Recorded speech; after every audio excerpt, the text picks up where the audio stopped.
ఇది చూసారు కదా! ఎవరైతే లక్ష్మి వివాహిత ఉందో ఆమె చేసిన ఘనకార్యం ఇది. అంటే ప్రియుడు కోసం ఆ భర్తను అడ్డు తొలగించుకోవాలని చెప్పి ఇదంతా చేసినట్లు ఆమె చేసిందని చెప్పి ఒప్పుకున్నట్లు కూడా మనకి తెలుస్తా ఉంది. ఇంకా అంటే ఎలా ఉండేది? ఇంటి వద్ద ఎలా ఉండేది? ఇరుగు పొరుగుతో ఎలా ఉండేది? ఏంటి అని ఇక్కడ కొంతమంది స్థానికులు కూడా ఉన్నారు. మాట్లాడదాం. ఎలా ఉండేదమ్మా లక్ష్మి? పొరుగున అసలు ఎవరిని రానిచ్చేది కాదండి. మేము అసలు వచ్చేవాళ్ళం కాదు. మేము చిన్న అత్తయ్య పెద్ద అత్తయ్య అసలు మా ఇళ్ళకి వచ్చేది కాదు. మేము వచ్చేవాళ్ళం కాదు.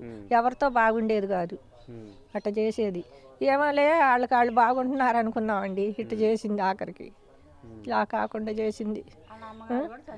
ఆమె లేదు, ఆయన ఒంటరిగాడు. అట్ట చేసింది. ఆయనే వండుకొని తింటాడు.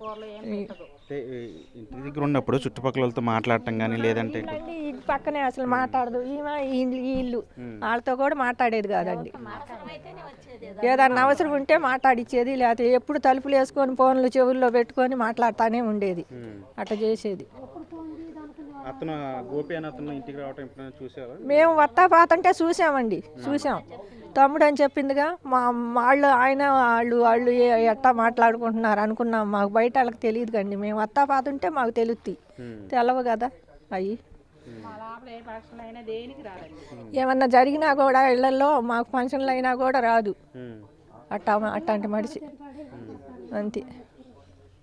మీరు చెప్పండి అమ్మ, ఇట్లా ఎలా ఉండేది అసలు? ఇప్పుడు అంటే ఇంటి పక్కన ఉంటున్నారు కాబట్టి మాట్లాడేది కాదండి. ఏదన్నా ఎప్పుడన్నా అవసరం అయితే వచ్చేది. మేమే చెబుతుండేవాళ్ళం. ఎక్కడన్నా ఏమన్నా జరిగినా చనిపోయారండి అంటే అవునా అనేది అంత మట్టికి. ఇక వెళ్ళి వాళ్ళని మా నాళ్ళే అని పలకరించేది కాదు. ఇక ఆమె అట్ట పరిస్థితి. ఇక ఫోనుల్లో ఉండేది. ఇంకేమీ బయటకు వచ్చి మాతో పెద్దగా మాట్లాడేది కాదు. ఏదన్నా అనుకుంటే పిల్లలు అది బయటకు వచ్చినప్పుడు అదిగో అమ్మమ్మ అదిగో ఇది అని పిల్లలతో అనేది అంత మట్టికి చెప్పేవాడు. అప్పుడప్పుడు చెబుతున్నాడు. ఇప్పుడు అదీను ఇప్పుడు బాగా హింసిస్తుంది అత్తాయి మమ్మల్ని. నాకు బాగా బాధేస్తుంది. నన్ను చంపేసి ఇల్లు అమ్ముకొని హైదరాబాద్ రమ్మంటుంది. ఇల్లు అమ్మేసుకొని అక్కడికి వెళ్ళినాక నన్ను చంపేసి అత్తాయి అంటే మేము అన్నాం వద్దయ్యా అమ్ముకోవద్దు, వెళ్ళొద్దు, నువ్వు ఇక్కడే ఉండు అని చెప్పాము మేము. అట్లా జరిగిందండి. అది చూశారు కదా!